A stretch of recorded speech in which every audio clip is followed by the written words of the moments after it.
வெண்முரசு. மாமலர் 64. வாசிப்பது சந்தீப். 64. நிழல்வேங்கை. முறைமைச் சடங்குகள் முடிந்ததும் தேவயானியை தனியறைக்குச் சென்று ஆடை மாற்றி ஓய்வெடுக்கும்படி முதுசேடி சொன்னாள். அரசியரும் சர்மிஷ்டையும் குடிமூத்த பெண்டிரும் விடைபெற்று கிளம்பினர். தேவயானி எழுந்ததுமே ஓர் இளம் சேடி குனிந்து அவள் ஆடைகளை மடித்து சீரமைத்தாள். அவள் எதிர்பாராதபடி குனிந்தது தேவயானியை திடுக்கிட்டு பின்னடையச் செய்தது. ஆடை தேவி என்றாள் இளம் சேடி. தேவயானி புன்னகையுடன் சொல்லிவிட்டு செய் என்றாள். அரசியர் பல மடிப்புகள் கொண்ட ஆடையணிந்திருப்பார்கள். அவற்றை சேடியர் சீரமைப்பது ஒரு வழக்கம் என்றாள் இளம் சேடி. அவள் தன்னளவே உயரம் கொண்டவள் என்பதை தேவயானி அப்போதுதான் உணர்ந்தாள். இங்கே உன்னளவு உயரம் கொண்ட எவருமில்லை என்றாள். ஆம், நான் இக்குடியில் அரிதாகப் பிறந்தவள். அதனாலேயே இவர்களுடன் இணைய முடியாதவள் என்றாள் இளம் சேடி. உன் தோள்களும் நடையும் கூட என்னைப் போல் உள்ளன என்று தேவயானி சொன்னாள். அவள் சிரித்து, ஆம், அதை சற்றுமுன் முதுசேடி ஒருத்தி சொன்னாள் என்றாள். அவர்கள் இடைநாழியில் நடக்கத் தொடங்கியதும் இளம் சேடி, பேரரசியர் உருவாவதில்லை, பிறக்கிறார்கள் என்பதை இப்போதுதான் கண்டேன் என்றாள். தேவயானி திரும்பி நோக்க வணங்கி, சூரியன் எழுந்ததும் பிற சுடர்கள் ஒளியிழப்பது போல இன்றைய அவை என்றாள். முகம் மலர்ந்தாளென்றாலும் பொய்ச்சீற்றத்துடன் முகமன் கூறுகிறாயா என்று தேவயானி கேட்டாள். இல்லை தேவி, இங்கே முகமன் உரைகளே சொல்லாடலில் பெரும்பகுதி. ஆனால் என் உள்ளத்திலிருந்து உரைக்கும் சொற்கள் இவை என்றாள் இளம் சேடி. நீங்கள் அரசகுலத்தில் பிறந்து அரச முறையில் ஊறி வாழ்ந்தவரல்ல என்பதனால்தான் இதை நேரடியாகக் கூறவும் துணிகிறேன். இளமை முதலே இவ்வரண்மனையில் பணியாற்றுகிறேன். நூல் கற்றிருக்கிறேன். நெறிகள் அறிவேன். நானும் அழகியே. பேரரசிக்கோ இளவரசிக்கோ பிழையேதும் இன்றி பணியாற்றி வருகிறேன். ஆனால் என் உள்ளே ஒரு கூர்முனை ஒருபோதும் வளைந்ததில்லை. ஒரு சிறு முரண் நான் சொல்லும் அனைத்துச் சொற்களுக்கு அடியிலும் உண்டு. அதை அவர்களும் அறிவார்கள். அவர்கள் அறிவதனால் எவ்வகையிலோ என்னை மெல்ல புண்படுத்திக் கொண்டும் இருப்பார்கள் என்றாள் இளம் சேடி. என் அகம் அனைத்தும் முற்றிலும் பணியும் ஓர் ஆளுமை என உங்களைக் கண்டேன். உங்களுக்கு ஒரு பரிசுத்தாலத்தை கொண்டு வரும்பொழுது என் உளமெழுந்து பெருகிய உவகையை உணர்ந்தபோதுதான் நான் தேடிக் கொண்டிருந்தது உங்களைப் போன்ற ஒருவரை என்று உணர்ந்தேன். தேவயானி கை நீட்டி அவள் தோளை மெல்ல தொட்டாள். அதில் மேலும் நெகிழ்ந்து அவளை அணுகி, என்னை உங்களுடன் அழைத்துச் செல்லுங்கள் தேவி. உங்களுடன் இருப்பின் நான் இப்பிறப்பில் நிறைவுடையவளான் என்றாள். உன் பெயர் என்ன என்று தேவயானி கேட்டாள். காமவர்த்தினி என்று அவள் சொன்னாள். வர்த்தினி என என்னை அழைப்பார்கள். வியாஹரை என்றும் சாயே என்றும் நகையாட்டுப் பெயர்கள் உண்டு தேவயானி, அது ஏன் என்றாள். நான் ஓசையற்ற காலடி கொண்டவள். ஆகவே புலி என்றும் நிழல் என்றும் சொல்கிறார்கள் என்றாள் காமவர்த்தினி. நன்று. நான் பேரரசியிடம் சொல்கிறேன் என்றாள் தேவயானி. இளம் சேடி சாயை என்று பரிசுத்தாலத்தை எடுப்பதற்காக நான் உள்ளறைக்குச் சென்றபோது அத்தனை சேடியரும் பேசிக் கொண்டிருந்தது ஒன்றே. தாங்கள் வந்திறங்கியதுமே ஹிரண்யபுரியின் இளவரசிக்கு எது குறைகிறது என்பது அனைவருக்கும் தெரிந்துவிட்டது என்றாள். தேவயானி புன்னகையுடன் எது என்றாள். அவள் இளவரசி அல்ல என்பது என்றாள் வர்த்தினி. தேவயானி வாய்விட்டு நகைத்தாள். பின்னர் எண்ணிச் சொல்லிடு. இங்கே அது அரச மறுப்பு என எடுத்துக் கொள்ளப்படும் என்றாள். அதனால் எனக்கென்ன? நான் எவருக்கும் குடியல்ல, உங்கள் ஒருத்திக்கே ஆள் என்றாள் சாயை. அரண்மனையில் தனக்கு அளிக்கப்பட்ட அறைக்குள் சென்று அங்கிருந்த ஒவ்வொன்றையும் விழியோட்டி நோக்கினாள் தேவயானி. தூய வெண்மஞ்சம், நாய்க்குட்டியின் தோல் என மென்பரப்பு கொண்ட மரவுரிகள், காற்றில் அலையிளகிய மென்பட்டு விரிப்பு, முகில்கீற்றென இறகு தலையணை, அணிகளைக் கழற்றி வைப்பதற்கான சந்தனப்பேழைகள் 4 பீடத்தின் மேல் இருந்தன. நீள்வட்ட வடிவிலான உலோக ஆடையில் அவள் உருவம் பிறிதொரு அறையின் வாயிலுக்கு அப்பால் என தெரிந்தது. திறந்த சாளரத்தில் மெல்ல நெளிந்த கலிங்கத்து செம்பட்டு திரைச்சீலை. அவள் திரும்பத் திரும்ப நோக்கிய பின் இப்படியே எப்போதும் இருக்குமா என்றாள். தேவி, காற்று கடந்து சென்று நீர் போலிருக்க வேண்டும் அரசியர் அறை என்பது சேடியருக்கான நெறிக்கூற்று என்றாள் சாயை. தேவயானி, பகட்டு என்று சொல்லலாம், ஆனால் அழகென்பதே ஒரு பகட்டு அல்லவா என்று சொன்னபடி கைகளை விரித்து மெல்ல சுழன்றாள். அழகின் உள்ளடக்கம் ஆனந்தம். இரு, நிறை, திகழ் என அது சொல்லிக் கொண்டிருக்கிறது. சாயை சிரித்து, சார்தூல நிருத்யம் என்றாள். தேவயானி வியப்புடன், சாரங்கதரரின் காவியம், நீ கற்றிருக்கிறாயா அதை என்றாள். சாயை, ஆம், உளப்பாடம் என்றாள். எவரிடமிருந்து என்றாள் தேவயானி. இங்கே நூல்மடம் ஒன்றுள்ளது. அங்குள்ள சுவடிக்காப்பாளர் என் தாய்மாமன். தேவயானி, ஆனால் கற்பிக்கப்படாமல் எப்படி காவியத்தை கற்கலாகும் என்றாள். சாயை, காவியப் பொருளை முன்னரே அறிந்தவர்களே காவியத்தை கற்க முடியும் தேவி. காவியப் பொருளே இயற்கை என அழைக்கப்படுகிறது என்றாள். தேவயானி அவள் தோளில் கை வைத்து, நான் எனக்கு நிகர்ச்சொல் கொண்ட பெண்ணை முதலாக சந்திக்கிறேன் என்றாள். சாயை புன்னகைத்து, அணிகளைக் கழற்றி சித்தமாக இருங்கள் தேவி. நீராட்டுச் செடியரை நான் அழைத்து வருகிறேன் என்றாள். நீராடி ஆடை மாற்றி அணி புனைந்து எழுங்கள். அரசர் தன் முதல் ஆசிரியருக்கு இன்று அவைச்சிறப்பு அளிக்கிறார். அவையில் அரசியர் நிறையில் தாங்களும் இருக்க வேண்டுமென்று அரசரும் விழைகிறார் என்றாள். எங்களுக்கான தவக்குடில் எங்குள்ளது என்றாள் தேவயானி. நாளை காலையில்தான் ஆசிரியர் தன் தவக்குடிலுக்கு செல்வார் என்றார்கள். இன்று தாங்கள் இந்த மாளிகையில் தங்க வேண்டும். மீண்டும் அறையை சூழ நோக்கியபடி, நன்று என்றாள் தேவயானி. சாயை தலைவணங்கி மெல்ல பின்வாங்கிச் சென்று கதவை மூடினாள். கதவின் விளிம்பு சென்று பொருந்தியதுமே தன் உளம் சற்றே திசை மாறி அதுவரை இருந்த உவகையை இழந்து முள்ளிருடலொன்றை அடைவதை தேவயானி உணர்ந்தாள். எழுந்து சாளரத்தருகே சென்று திரைவிலக்கி வெளியே பார்த்தபோது அது ஏன் என்று தெரிந்தது. சர்மிஷ்டையின் கண்கள். குழந்தைத்தன்மையைத் தவிர்த்து எவராலும் அவளை எண்ண இயலாது. அவள் அக்கண்களையே எண்ணிக் கொண்டிருந்தாள். திரும்ப தலையை அசைத்து தன்னை கலைத்து வெளியே இளங்காற்றில் ஆடிக்கொண்டிருந்த மரக்கிளைகளை நோக்கினாள். ஹிரண்யபுரிக்கு தென்கிழக்கே இருந்த சூக்தவனம் என்னும் குறுங்காட்டில் அதை வளைத்தோடிய பிரதமை என்னும் ஆற்றின் கரையில் சுக்கிரருக்கான பெரிய தவக்குடில் அமைக்கப்பட்டிருந்தது. அரக்கும் மெழுகும் பூசிய மரப்பட்டைகளை வண்ணம் சேர்க்கப்பட்ட மூங்கில்களாலான கழுக்கோல்கள் மேல் கூரையாக வேய்ந்து கைசுற்றி பிடிக்க முடியாதபடி பெரிய சித்திரத் தூண்கள் மேல் நிறுத்தி எழுப்பப்பட்டிருந்த பெரிய 3 அடுக்கு குடில் சுக்கிரருக்கு. அதைச் சூழ்ந்து பிறைவடிவில் 108 சிறுகுடில்கள். சுக்கிரர் முகம் மலர்ந்து, அரண்மனை வளாகம் போலிருக்கிறது என்றார். உடன் வந்து விருஷபர்வனின் அமைச்சர் சம்பிரதர், அரண்மனையேதான். ஆசிரியர்கள் அரண்மனையில் தங்க மாட்டீர்கள் என்பதனால்தான் குடில் வடிவம் என்றார். மையக் குடிலை ஒட்டி வலப்பக்கம் அமைந்த வேள்விச்சாலையில் 1000 பேர் அமர முடியும். இடப்பக்கம் இருக்கும் கல்விச்சாலையில் 300 மாணவர்கள் அமர்ந்து பாடம் கேட்க முடியும். தாங்கள் பேசும் ஒவ்வொரு சொல்லும் அனைவருக்கும் நன்கு கேட்கும்படி ஒலியும் எதிரொலியும் தேர்ந்த கலிங்கச் சிற்பிகளால் அமைக்கப்பட்டது அக்கூடம் என்றார்.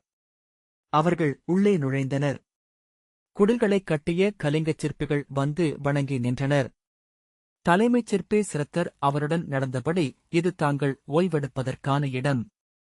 தங்கள் மாணவர்கள் மட்டும் தங்களிடம் உரையாடுவதென்றால் இந்தச் சிறிய கூடம் என ஒவ்வொன்றையும் அறிமுகம் செய்தார்.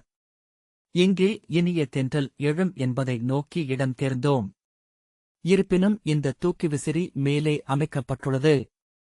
இதனுடன் இணைந்த கயிறு அங்கே ஆற்றின் சரிவில் ஓடிக்கொண்டிருக்கும் நீர்ச்சகடையுடன் இணைந்துள்ளதனால் மானுடக்கை இல்லாமலேயே ஆடி காற்றை அசைத்துக் கொண்டிருக்கும். தேவயானியின் குடில் வலப்பக்கம் காட்டின் ஓரமாக அமைந்திருந்தது. சேடியருக்கான 2 சிறுகுடில்கள் அதன் இருபுறமும் இருந்தன. அவற்றிலிருந்து அவள் குடிலுக்குள் நுழைய கூரையிடப்பட்ட பாதை இருந்தது. அவளுடைய துயிலறைச் சாளரத்துக்கு வெளியே நாணல்கள் செறிந்த கரைகளுக்கு நடுவே நீலச்சிற்றலைகளுடன் பிரதமை சென்றது. மெழுகு பூசப்பட்ட மரத்தால் தளமிடப்பட்டிருந்த தரையில் சாளரப்பாவைகள் நீர்மையென ஒளிகொண்டு சரிந்து கிடந்தன. பின்பக்கம் ஆணை மாற்றும் அறையும் பொருள் வைப்பு அறையும் இணைக்கப்பட்டிருந்தன. திண்ணையில் அமர்ந்து ஆற்றையும் மறுபக்கம் சோலையையும் நோக்கிக் கொண்டிருப்பதற்காக பிரம்பு முடைந்த பீடங்கள் இடப்பட்டிருந்தன. புதிய குடில் சுக்கிரரைப் போலவே தேவயானியையும் உவகையில் ஆழ்த்தியது. சிறுமியைப் போல ஒவ்வொரு அறையாகச் சென்று நின்று கைகளை விரித்து அதன் அகலத்தை அறிந்து மகிழ்ந்தாள். சுவர்களை தட்டிப் பார்த்து அவற்றின் தடிமனை உணர்ந்தாள். அவற்றில் வரையப்பட்டிருந்த வண்ணமெழுகு ஓவியங்கள் அனைத்தையும் நின்று நோக்கினாள். பறக்கும் கந்தர்வர்கள், சிப்பி பதிக்கப்பட்ட விழிகள் ஒளிரும் யக்ஷர்கள், அவர்களைச் சுற்றி வளைத்து பின்னிப் படர்ந்திருந்த மலர்கொடிகள், அவற்றினூடாக சிறகசைத்தன வண்ணப் பறவைகள். பல கோணங்களில் மிரண்டு நோக்கி நின்றன மான்கள். உடல் ஒன்றுடன் ஒன்று பிணைத்துச் சென்றன களிற்றுயானை நிறைகள். ஓரிரு நாட்களிலேயே தேவயானி அவ்விடத்தை முழுமையாக நிறைத்தாள். என்றும் அங்கேயே இருந்தவள் போல உணர்ந்தாள். முதுசெவிலி பெண்கள் நீர் போல, தேவி. அவர்கள் இருக்குமிடமளவுக்கு விரிவடைவார்கள் என்றாள். குடில் தொகையிலும் சூழ்ந்த பூங்காட்டிலும் ஒவ்வொன்றையும் தனக்குகந்த முறையில் அவள் அமைத்துக் கொண்டாள். மலர்ச்செடிகள், ஊடாக சிறுபாதைகள், அமர்வதற்கான மரப்பீடங்கள், கொடிமண்டபங்கள், நிழல் மரங்களுக்கு கீழே ஓய்வெடுப்பதற்கான இலைமஞ்சங்கள். ஒவ்வொன்றையும் அவள் முன்னரே அறிந்திருந்தாள். ஒவ்வொரு காவியத்திலும் ஒரு பிறவி கொண்டு வாழ்ந்து மீண்டிருந்தாள். ஆணையிடுவதனூடாக அவள் தன்னை மேலும் மேலும் பெருக்கிக் கொண்டாள். அவள் குரலாலேயே அவ்வாணைகளை செங்கோலின் குரலென ஏற்றுப் பணிந்தனர் விருஷபர்வனின் ஊழியர்களும் காவலர்களும். அவள் குரலை காமவர்த்தினியும் அடைந்தாள். பின் அவள் குரலே அனைவருக்கும் ஆணையிடலாமென்றாயிற்று. தேவயானியின் நிழல் என்னும் பொருளில் அவளை அனைவரும் சாயை என்றே அழைக்கலாயினர். மெல்லிய பாதங்களுடன் அவள் வருவதைக் கண்டால் வாயசைக்காமல் ஒருவருக்கொருவர் வியாரை என்றனர். அடுமனை முதுமகள் தேவயானியிடம் நகையாட்டாக, உங்களை வியாகராருடையாகிய துர்க்கை என்கிறார்கள், தேவி என்றாள். அனைத்தும் எண்ணியவாறு அமைந்தபின் தன் குடில்முகப்பில் பீடத்தில் அமர்ந்து ஒளிவிடும் ஆற்றை நோக்கியிருந்தவள் திரும்பி சாயையிடம், மீண்டும் புதிதாகப் பிறந்தது போல் உணர்கிறேன் என்றாள்.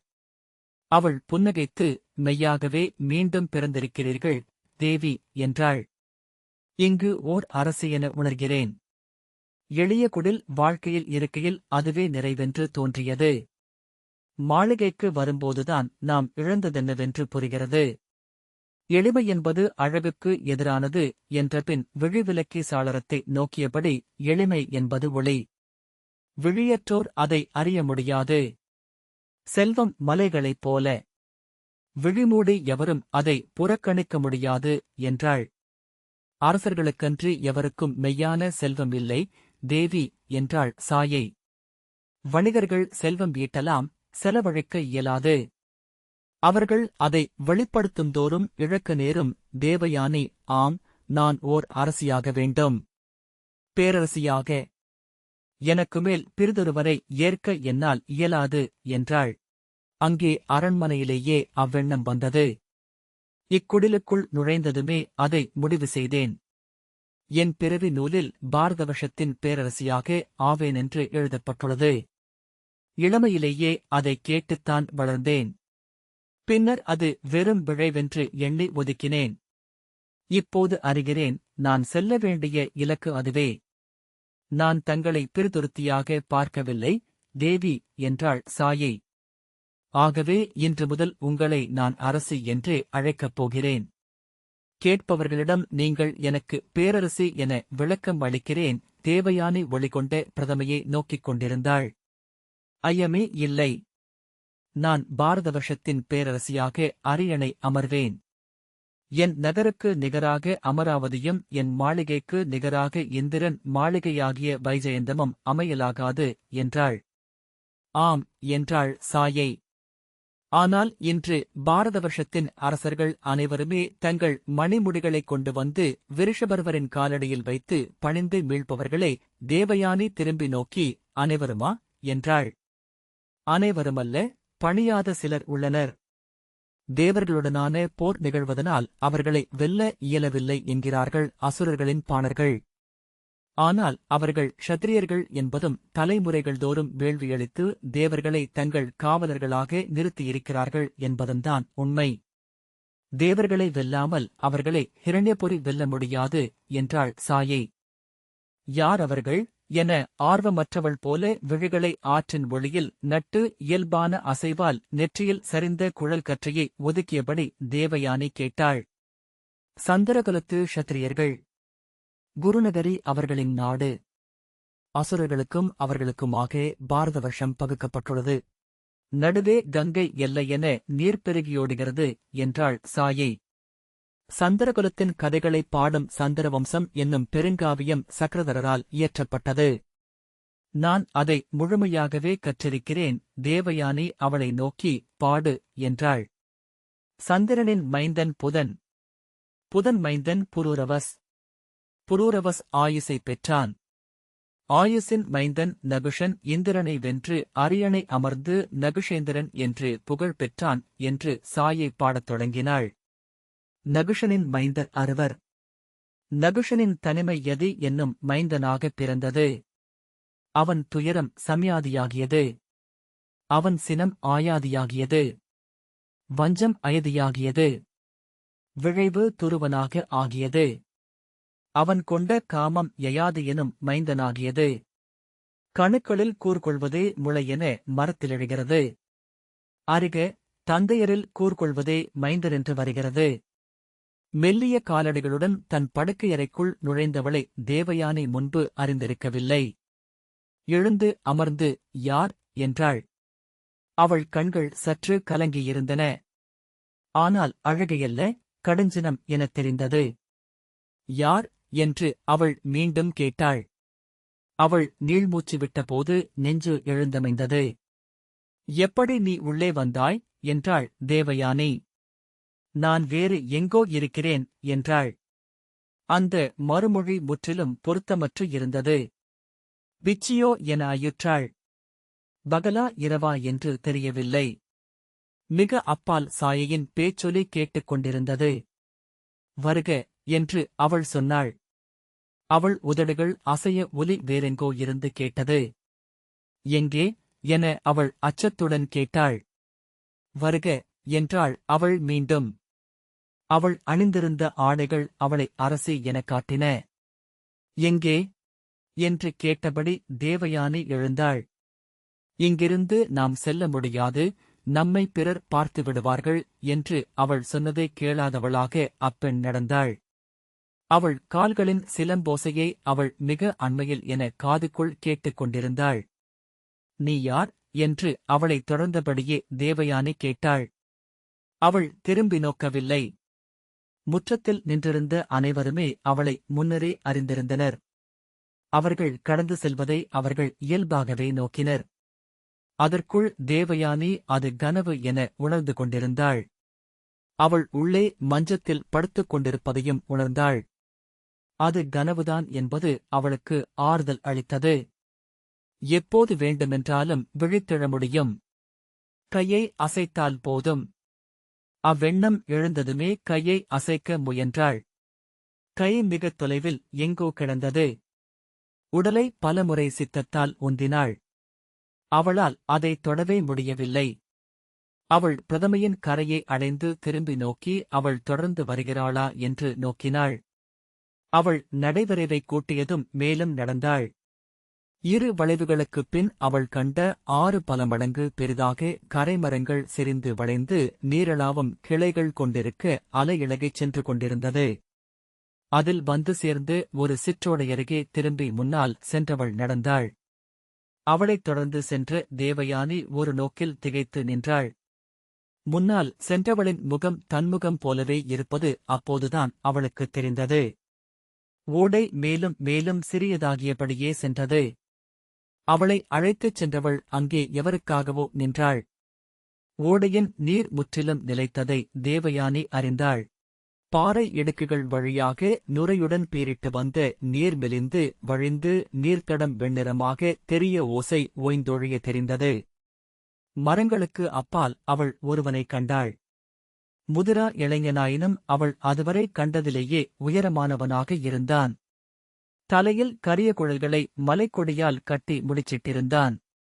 அவன் கையிலிருந்து அதிர்ந்த வில்லில் இருந்து எழுந்த அம்புகள் சீராகச் சென்று சேற்றிலும் பாறையிடுக்குகளிலும் ஊன்றி நின்று முடைந்த தடையில் சீப்பில் சிக்குவது போல ஓடையின் சரிவுகளும் கொடிகளும் வந்து படிந்து உருவான இயற்கையான அணைத்தடுப்பு நீரை முழுமையாக நிறுத்தியிருந்தது. அவள் ஓடையை நோக்கிய சரிவில் மெல்ல இறங்கி முன்னால் சென்றவளிடம், "யார் அவன்?" என்றாள்.